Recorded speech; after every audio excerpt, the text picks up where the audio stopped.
Hello दोस्तों। Keto acidosis यानी body में कीटोन बॉडीज का बहुत ज़्यादा बन जाना एक तरह का टॉक्सिक प्रोडक्ट है। डायबिटीज का सबसे डेंजरस कॉम्प्लिकेशंस में से एक माना जाता है, जानलेवा भी हो सकता है। आज हम बात करेंगे डायबिटिक के पेशेंट्स में क्या क्या ऐसे कारण हो सकते हैं जिससे बॉडी में सडनली कीटोन बॉडीज बन जाए। एक तो हम सब जानते हैं कि बहुत ज़्यादा जब शुगर लेवल्स बढ़ जाता है तो बॉडी में टॉक्सिक प्रोडक्ट्स जो कि फैट मेटाबॉलिज्म का एक पार्ट है वो बॉडी में बढ़ जाता है और बहुत ज़्यादा बनने लगता है। आज हम बात करेंगे क्या क्या ऐसे कारण या इश्यूज हो सकते हैं जिसकी वजह से डायबिटिक पेशेंट्स या इवन नॉन डायबिटिक पेशेंट्स में भी ये कीटो एसिडोसिस हो सकता है। इनके बारे में जानना और समझना आवश्यक है ताकि इस तरह की प्रॉब्लम्स को रिकॉग्नाइज कर सके और जब कभी ऐसा प्रॉब्लम डायबिटिक पेशेंट की लाइफ में आए तो हम समझ सके कि इसको कीटो एसिडोसिस का रिस्क है। और कई बार ऐसे पेशेंट को जब सडनली उल्टी वगैरह होना चालू हो जाती है तो हम कई बार इसको मिस आउट कर देते हैं और हम जब शुगर चेक नहीं करते हैं या कीटोन बॉडीज चेक नहीं करते हैं तो ट्रीटमेंट अक्सर गड़बड़ा जाता है।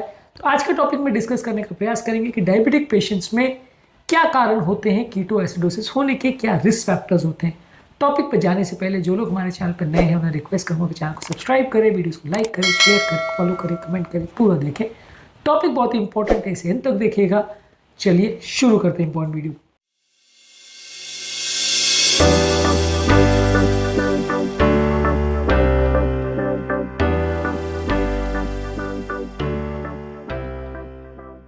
सबसे पहले अगर डायबिटिक पेशेंट का शुगर वैल्यूज बहुत ज़्यादा बढ़ जाए और बॉडी में इंसुलिन की कमी है या जो दवा आप दे रहे हैं इंसुलिन वो कम पड़ रहा है जितनी की आवश्यकता है तो ये कीटोसिस बन जाता है या शुगर बहुत ज़्यादा होने की वजह से कीटोन बॉडीज बनता है। कीटोन बॉडीज यूजली ज़्यादातर डायबिटिक पेशेंट में बहुत हाई शुगर वैल्यूज की वजह से बनता है जब बॉडी में इंसुलिन की कमी हो जाती है कि इफेक्टिव डोज जितने इंसुलिन की बॉडी में होनी चाहिए वो नहीं मिल पाता है, तब होता है। इसके अलावा अगर कभी किसी व्यक्ति को ऐसा कोई कारण हो गया जहां पे पेशेंट इंसुलिन पंप पर है, जिसको इंसुलिन देने की आवश्यकता थी वो पंप फेल हो गया या व्यक्ति को इंसुलिन लेना था उसका इंसुलिन सप्लाई खत्म हो गया या वो लेना भूल गया। डायबिटिक पेशेंट जो इंसुलिन पर डिपेंडेंट है अगर वो अपना इंसुलिन मिस कर देते हैं या कोई और कारणवश नहीं लेते हैं तो ये होने का चांस ज़्यादा होता है। डायबिटिक पेशेंट में इंटरप्शन ऑफ इंसुलिन थेरेपी किसी भी कारण से अगर हो रहा हो तो पेशेंट को कीटो एसिडोसिस हो सकता है। इसके अलावा अगर किसी व्यक्ति को पहली बार अगर डायबिटीज़ हुआ है, पहले से पता ही नहीं था कि डायबिटीज़ है, तो पहली बार कई बार पेशेंट डायबिटिक कीटो एसिडोसिस में आ सकता है। खासकर बच्चों में ये ऐसा होता है क्योंकि बच्चे को पहले से कभी जांच ही नहीं हुई होती है। पहली बार कीटो एसिडोसिस के सिम्टम के साथ यानी बहुत ज़्यादा पेट में दर्द होना, उल्टी होना, घबराहट होना, पसीना आना, तेज सांस चलना, इस तरह के लक्षण के साथ बच्चा आता है। आप जाँच करते हो, पता भी नहीं चलता कई बार कि डायबिटीज़ की वजह से जाँच करते हो और फिर पता चलता है कि बच्चे को कीटोसिस का प्रॉब्लम है इसलिए प्रॉब्लम हो रही है। तो ये एडल्ट में भी हो सकता है, जिसने कभी जांच नहीं करा है उसको पहली बार कीटो एसिडोसिस का प्रॉब्लम हो सकता है। जब आप जांच करते हो पता चलता है शुगर वैल्यू बहुत हाई मिलती है, इस तरह के केसेस में 400-500 भी मिल सकती है, तो इस तरह के केस में कई बार कीटो एसिडोसिस हो सकता है। इसके अलावा अगर कोई व्यक्ति को लंबे समय तक अगर शुगर वैल्यूज बहुत ज़्यादा है और कंट्रोल नहीं कर रहा है, वो दवाई लेना बंद कर दिया, सब कुछ बंद कर दिया, तो वैसे व्यक्ति को कीटो एसिडोसिस की वजह से भर्ती करने की आवश्यकता पड़ सकती है। इसके अलावा अगर कोई ऐसा यूरिनरी ट्रैक्ट इन्फेक्शन यानी पेशाब में अगर इन्फेक्शन हो जाए तो ऐसा हो सकता है। यदि लंग्स में निमोनिया हो जाए तो ये इन्फेक्शन वाले कीटाणु जो है बॉडी पर एक तरह का स्ट्रेस इंड्यूस करते हैं जिसके टाइम कीटो एसिडोसिस हो सकता है। ये नॉलेज और इन्फॉर्मेशन बहुत ज़्यादा जरूरी है क्योंकि जब डायबिटिक पेशेंट को निमोनिया होता है या कोई इन्फेक्शन होता है तो हमारा फोकस सारा इन्फेक्शन पर रहता है। ऐसे टाइम पे कई बार शुगर वैल्यूज ठीक ठाक रहती है, 200-250 के आसपास रहती है, लेकिन पेशेंट को सडनली पेट दर्द और वॉमिटिंग होना चालू हो जाता है। आप उस वक्त ध्यान ही नहीं देते कि इसको कीटो एसिडोसिस हो सकता है और कीटोन बॉडीज का टेस्ट नहीं होता। कई बार डायग्नोसिस मिस हो जाती है, पेशेंट की हालत बिगड़ जाती है। और ऐसे टाइम पे कई बार एक ये भी गलती होती है कि व्यक्ति को जब तेज तेज सांस चलती है हमें ऐसा लगता है निमोनिया बिगड़ गया है, लेकिन एक्चुअल में वो कि एसिडोसिस की वजह से तेज सांस चल रही होती है। तो ये जानना और समझना जरूरी है। इसके अलावा कोई हार्ट अटैक जैसे पेशेंट या लकवे के पेशेंट में या एक्सीडेंट हो जाए तो भी ऐसा हो सकता है। व्यक्ति को मान लीजिए एक्सीडेंट हो गया है और वो वॉमिट करना चालू कर रहा है तो आपको लग रहा है कि भैया पेट में कुछ हो गया होगा प्रॉब्लम इसलिए वॉमिट हो रहा है, लेकिन एक्चुअल में वो कीटोन बॉडीज की वजह से ऐसा हो सकता है। इसलिए स्ट्रेस के टाइम आपको ध्यान रखने की जरूरत है।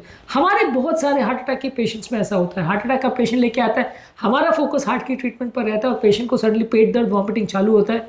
शुगर कई बार बहुत हाई होता है, कई बार बहुत हाई नहीं भी होता है।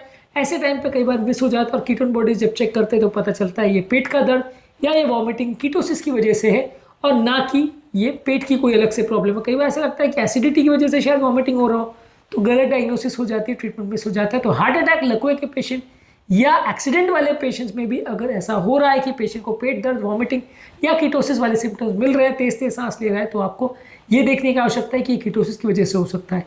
हार्ट अटैक के पेशेंट में भी क्या होता है कि हम हार्ट अटैक को ट्रीट करने लग जाते हैं, हार्ट फेलियर सोचते हैं कि पेशेंट को सांस ज़्यादा इसलिए चल रही है कि हार्ट फेलियर हो गया है, और पता चलता है कि वो प्रॉब्लम कीटोसिस के साथ हो रही है। और ऐसा मेरे साथ भी हो चुका है, कुछ यंग पेशेंट में ऐसा हो चुका है कि हमें ऐसा लगता है यार पता नहीं पेशेंट का पंप फंक्शन तो अच्छा दिख रहा है लेकिन पेशेंट को बहुत तेज सांस चल रही है। फिर जांच करते हैं तो पता चलता है कि डायबिटिक कीटोएसिडोसिस की वजह से ये प्रॉब्लम हो रही है, ना कि हार्ट फेलियर की वजह से।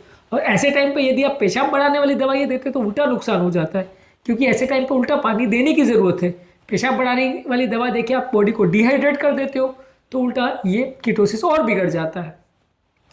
इसके अलावा कुछ ऐसे सर्जरीज के बाद या बॉडी में अगर कोई ट्रॉमा हो जाए किसी भी कारण से तो भी ऐसा हो सकता है। पेट में अगर पैनक्रियाज में अगर सूजन या इन्फेक्शन या इन्फ्लेमेशन हो जाए जिसे पैनक्रेटाइटिस बोलते हैं, तो उसमें भी ग्लूकोज मेटाबॉलिज्म गड़बड़ा जाता है, इसमें भी आपको कीटोन बॉडीज बहुत ज़्यादा बढ़ जाए या कीटोसिस हो सकता है। कुछ दवाइयाँ ऐसी है जैसे कॉर्टिकोस्टेरॉइड्स, ये भी ब्लड ग्लूकोज बढ़ा सकती है और इसके साइड इफेक्ट से भी इंसुलिन रेजिस्टेंस हो सकता है, कीटोसिस हो सकता है। पेशाब बढ़ाने वाली दवा डिहाइड्रेशन करती है, किसी भी कारण से इनको दिया जाए तो कीटोसिस कर सकती है। डायबिटिक पेशेंट में SGLT2 इनहिबिटर्स जब आप यूज़ करते हैं तो इससे भी यूग्लाइसेमिक कीटोएसिडोसिस हो सकता है, जिस पर हमने ऑलरेडी एक वीडियो में डिस्कशन करा है। इसके अलावा अगर कोई व्यक्ति अल्कोहल बहुत ज़्यादा लेता है तो उसको भी ब्लड ग्लूकोज लेवल पर फर्क पड़ता है, उससे भी ऐसा हो सकता है। जो व्यक्ति कोकेन्स और मेथाम्फेटामिन्स लेता है उसका भी डायबिटिक मैनेजमेंट गड़बड़ा जाता है, उसको भी कीटोसिस हो सकता है। इसके अलावा अगर किसी व्यक्ति को साइकोलॉजिकल डिसऑर्डर है जिसमें वो खाना तो बहुत खा रहा है लेकिन इंसुलिन नहीं ले रहा है तो कीटोसिस हो सकता है। डिप्रेशन और स्ट्रेस के केस में भी बॉडी का डायबिटीज रेजिस्टेंस या इंसुलिन रेजिस्टेंस बिगड़ जाता है तो वैसे व्यक्ति में भी कीटोसिस हो सकता है। प्रेगनेंसी भी एक ऐसा प्रॉब्लम है जहां पर पेशेंट को कीटोसिस हो सकता है। अगर खासकर प्रेग्नेंट फीमेल को अनकंट्रोल्ड डायबिटीज़ हो, प्रेगनेंसी रिलेटेड डायबिटीज़ हो तो हो सकता है। डिहाइड्रेशन अगर किसी भी कारण से हो, चाहे वो नौजिया वॉमिटिंग की वजह से, उल्टी दस्त की वजह से हो, तो वैसे व्यक्ति को भी खासकर अगर डायबिटीज़ है तो कीटोसिस हो सकता है। हार्मोनल प्रॉब्लम्स जैसे कुशिंग सिंड्रोम में भी इंसुलिन रेजिस्टेंस हो जाता है, शुगर बढ़ जाता है, तो ऐसे लोग को भी डायबिटिक कीटोएसिडोसिस हो सकता है।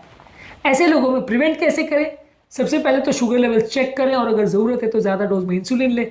पानी ज़्यादा दें, बॉडी को डिहाइड्रेट ना होने दें, शुगर लेवल्स को प्रॉपर्ली चेक करें, मॉनिटर करें, मेंटेन करें। बॉडी को कोई इन्फेक्शन अगर हो रहा है तो उसको बचाएं, और ये अगर बॉडी को बहुत ज़्यादा कोई कीटोसिस के सिम्टम्स हो रहे हैं तो उसको रिकॉग्नाइज करें। बहुत ज़्यादा प्यास, बहुत ज़्यादा सांस चलना और बहुत ज़्यादा पेशेंट को अगर उल्टी या पेट दर्द हो रहा है तो ये कीटोसिस के सिम्टम हो सकते हैं। अगर किसी भी सिनेरियो में ऐसा हो रहा है तो चेक करना आवश्यक है। सिंपल सी चीज़ को चेक करने से आपको बीमारी का पता चल जाएगा। ट्रीटमेंट बहुत इजी है, सही समय पर इनिशिएट किया जाए तो ज़्यादातर लोगों को बचाया जा सकता है।